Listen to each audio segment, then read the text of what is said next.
name's Eugene, and welcome to my channel. It's all about street photography, street portraits. So, if you're not into that, we're going to be talking about my passion. I'm going to be having a look at the different aspects of street photography, different bits of what I've learnt over the years, and hopefully these will help you. Come along. Now, it was a friend, he lent me his camera. And we went out one Saturday. We were shooting in Bedford, and there was a chap with an amazing beard. It really, truly was an amazing beard. And I just walked up to him and said, "Look, is it possible that I could take a picture?" He said yes. And it was a wonderful street portrait. And that was it. I was sold. It was street photography and street portraits. Now, I hadn't really given this an awful lot of thought, but I've got to be honest, one of the main things that I like is that you are capturing life as it happens and unfolds in front of your eyes. You're documenting life in its rawest form. Street photography, it gives you the thrill of the unexpected. You have endless variety. Absolutely. One day you've got the hustle and bustle of the market, and then the next day you've got the solitude.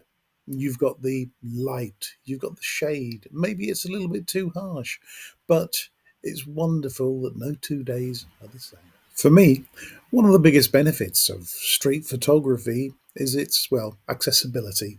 It's cheap to get into. You don't need specialist lenses. When I started, the friend of mine who introduced me to photography, eventually he said, "Look, here, take this." It was a Fuji X-T1, and it had a manual lens, a really old-fashioned lens. I think the lens must have been about 50, 60 years old. So you really do not need an awful lot of money to get into street photography. In fact, if I'm being completely honest, I'm going to show you the best camera that I've got for street photography. Here it is. It's one of my really, really old phones, and this is what I use on numerous occasions when I'm going out and about and I just want to be completely and totally invisible, and I don't want anybody to know what I'm doing. It's my phone.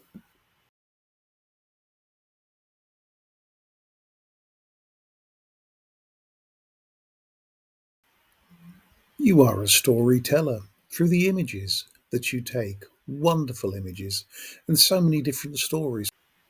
Street photography is a truly interactive process, connecting with people's lives for a short period of time. I've got to be honest, there is definitely an adrenaline rush that you get in street photography.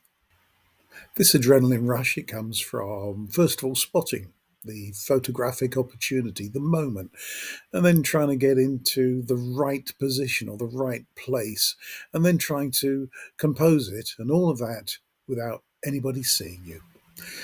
Let's not forget the one thing that you are doing with street photography is you are connecting with people, especially if, like me, I really do enjoy doing street portraits, and you connect with people and you get to know them, and you have to make them feel comfortable, feel at ease before you can even start attempting to do a street portrait. And in fact, some of the street portrait sessions that I've done have lasted over 20 minutes. So, yeah, street portraits, fantastic. For me, street photography was a journey. It was a journey about, yes, capturing photos, but it was a journey in which I learnt an awful lot, and it was a journey that put me in good stead, well, in daily life. At the end of the day, street photography is an adventure on a daily basis, never ever knowing what you're going to come across or what photos you're going to take. So, I suppose what I'm trying to say is street photography really is just plain fun.